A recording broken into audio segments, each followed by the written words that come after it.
Welcome everyone. Today isn't a demo of, look, an AI agent can read logs. Anyone can wire a model up to a file reader in 10 minutes.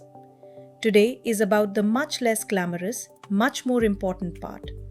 How do you make an AI agent something you'd actually trust near production systems? We're going to build that up from absolute basics, what an agent even is, all the way to a fully tested guardrail stack using a real example. An agent that triages JBoss and OpenShift incidents from log files. By the end, you'll understand not just what guardrails are, but why each one exists and what specific failure it prevents. Let's define terms before anything else, because AI agent gets thrown around loosely. A chatbot's job ends when it produces text. It answers your question and stops.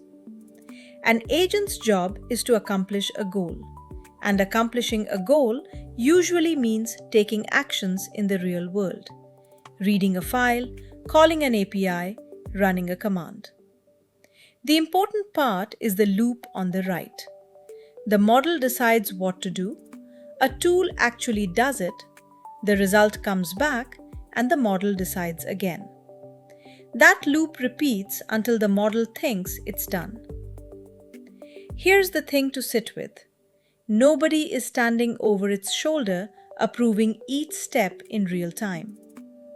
That's exactly why the rest of this talk exists. The loop is powerful, but power without a boundary is a liability, not a feature. Here's the honest framing I want you to leave with. It's not that the model is untrustworthy or badly built. Modern models are right the overwhelming majority of the time. The problem is that usually right is a statistics claim, and production infrastructure doesn't grade on a curve.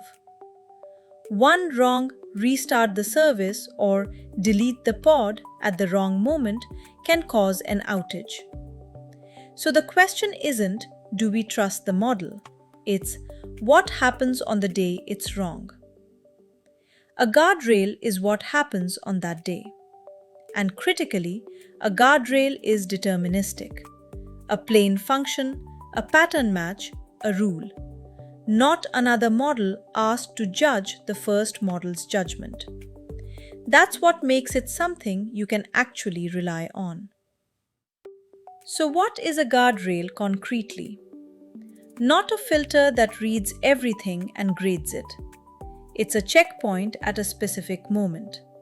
Something comes in, something is about to happen, something is about to go out. 4 checkpoints matter for almost any agent, and we'll walk through all 4 today in detail. What comes into the agent, what it's about to do with the tool, what it's about to say as a final answer, and a permanent record of what actually happened. Keep these 4 words in your head: input, tool use, output, audit. Because every guardrail we build today slots into exactly one of these 4 buckets.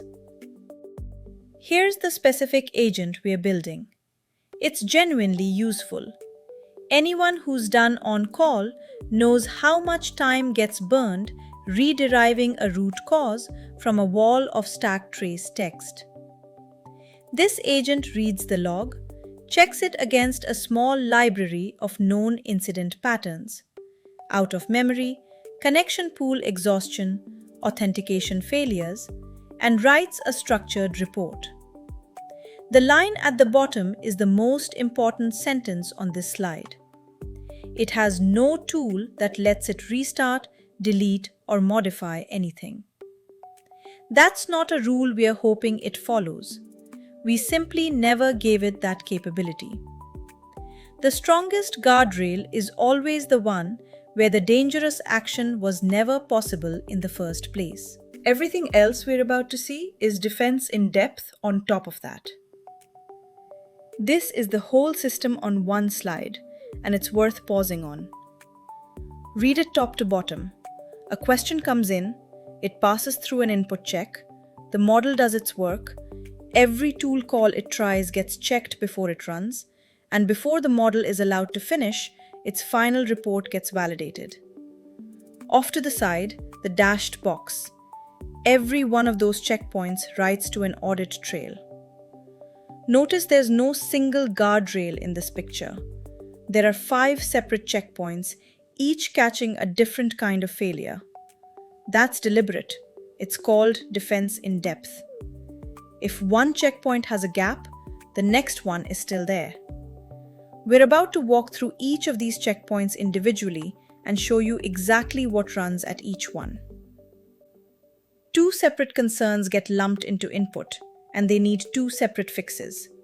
First, what are human types? If you paste a raw password into your message, there's a scanner sitting between you and the model that catches common credential patterns and simply refuses to send it.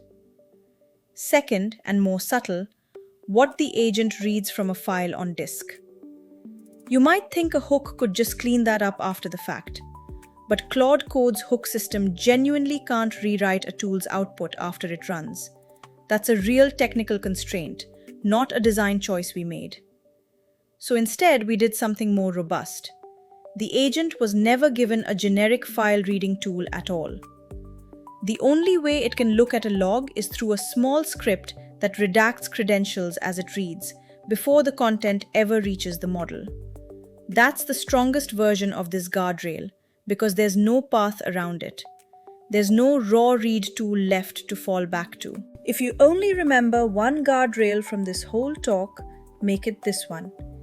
Everything else, input scanning, output validation, improves quality and catches specific failure modes. This one is the actual backstop against real-world harm. And it works regardless of why the model tried the command. A genuine mistake, a misread log, or even someone trying to manipulate the agent through injected text in a file it read. None of that matters, because this check doesn't ask, was the model's reasoning sound?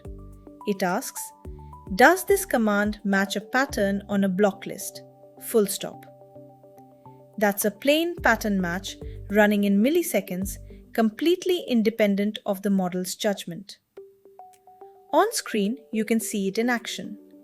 3 different destructive patterns, all blocked, and a safe read command passing straight through.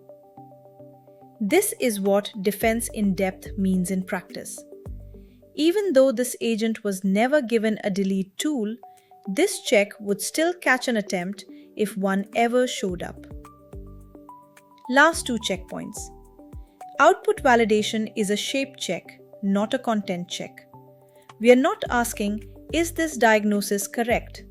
A model can't reliably grade its own correctness. We are asking, does this report have the required fields and does it correctly flag itself for human approval when it recommends a change? That's a much simpler, much more reliable question, and it catches a specific real failure. An agent that recommends a restart but forgets to flag it as needing sign-off. Audit is the least exciting slide in this deck, and arguably the most important for anyone in a regulated environment. Every single command gets written to a permanent record, always, not just when something breaks. If your compliance team ever asks, what did this agent actually do on the 3rd? This is how you answer that question with certainty instead of a guess. For anyone worried this requires a whole platform team to stand up, it doesn't, and that's worth saying plainly. There's exactly one long-running program, the Claude Code CLI itself. Every guardrail is a small script that Claude Code starts up, hands some data to on standard input, and reads a single number back from, an exit code. 0 means fine, continue.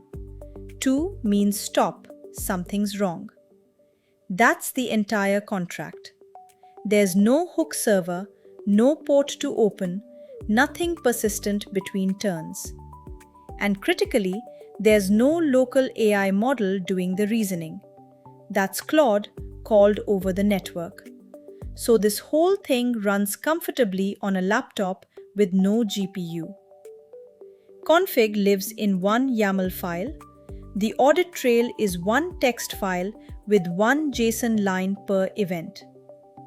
If you can read a text file, you can audit this system. That simplicity is a deliberate design choice, not a limitation. The fewer moving parts, the fewer places a guardrail can silently fail. This is where it stops being theoretical. In the first demo, everything goes as intended. A normal question, the agent does its job, the guardrails run silently in the background and never intervene because nothing crossed a line. The only visible trace is that the final report correctly flags itself as needing sign-off. That's what a guardrail looks like 99% of the time. Invisible because nothing was wrong. The second demo is the one that actually proves the system works. We deliberately ask it to do the thing it shouldn't. Delete and restart directly and watch the tool guard catch it before the command ever executes, not after some damage was already done. And I want to be direct about something. This isn't a claim.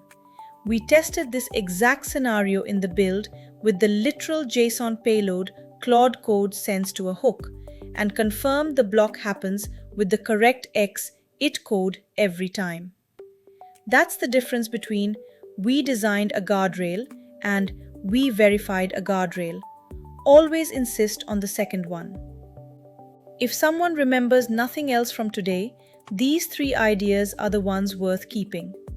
First, the best guardrail isn't a clever check, it's a capability boundary. If the agent structurally cannot do the dangerous thing, no check can ever fail to catch it because there's nothing to catch. Second, layering matters more than any single clever guardrail. We built 4 separate checkpoints today specifically so that a gap in one doesn't become a gap in the whole system.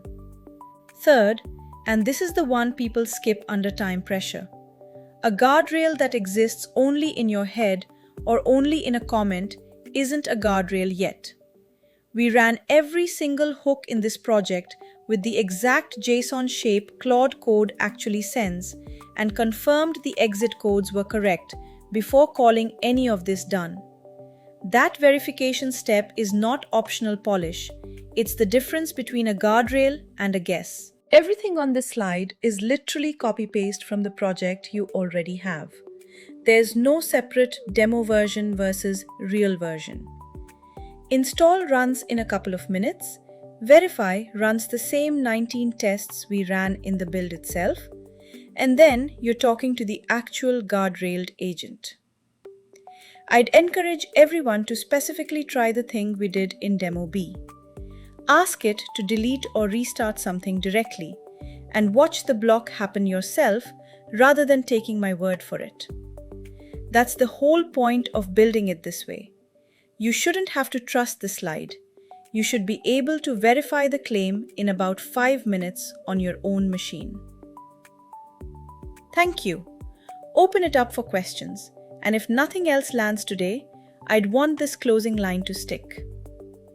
Guardrails are often framed as the thing that slows an agent down or limits what it can do. Reframe that. A guardrail is what lets you say yes to giving an agent real access in the first place. Without them, the honest answer to, can this agent touch production, is no. With them, done properly and verified the way we did today, the answer can be yes, with specifics you can point to and defend.